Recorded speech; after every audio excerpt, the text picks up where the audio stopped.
The Fall of Saarthal by Hezef Chirirnis, Mages Guild scholar assigned to Imperial archaeologist Sentius Floronius. Wizard singing in the background.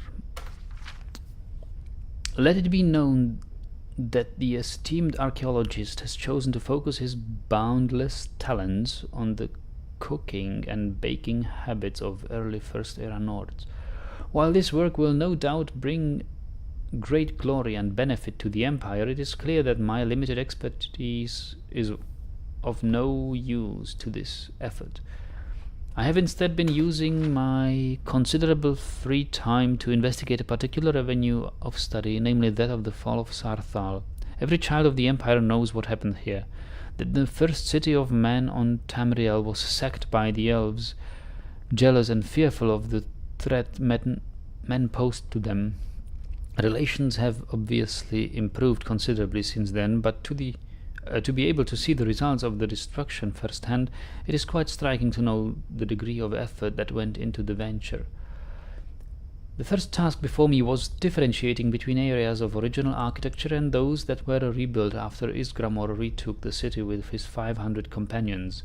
Initially relying heavily on the expertise of archaeologist Floronius, my ability to discern the difference for myself improved over time. Indeed, I was surprised to find that many areas of the city, far more than I would have believed, retained much of the original stonework. Work was clearly done to remedy the effects of the city being burned after the elves' assault, but I suspect they underestimated the durability of Nordic craftsmanship. Or rather, that is what I initially thought. Perhaps it was a mistaken sense of pride in the accomplishments of these early men, or perhaps it was just my inexperience that led me to this conclusion. Something was amiss, though. Repeated attempts to consult the exceedingly perceptive archaeologist were unfruitful, often digressing into lectures on the bathing habits of Saarthal residents or the average number of potted plants in their homes. I was again forced to rely on my limited powers of observation and deduction, and so I have no conclusive results to report at this time.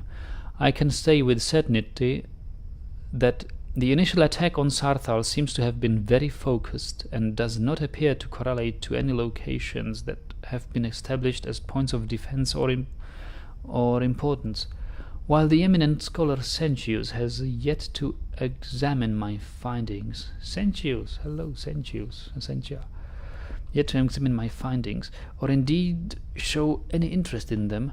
My inclination is to suggest that not only did the elves know the apparent layout of the city, but that their assault was based on a specific directive and perhaps a singular goal. My humble investigation shall continue as time permits.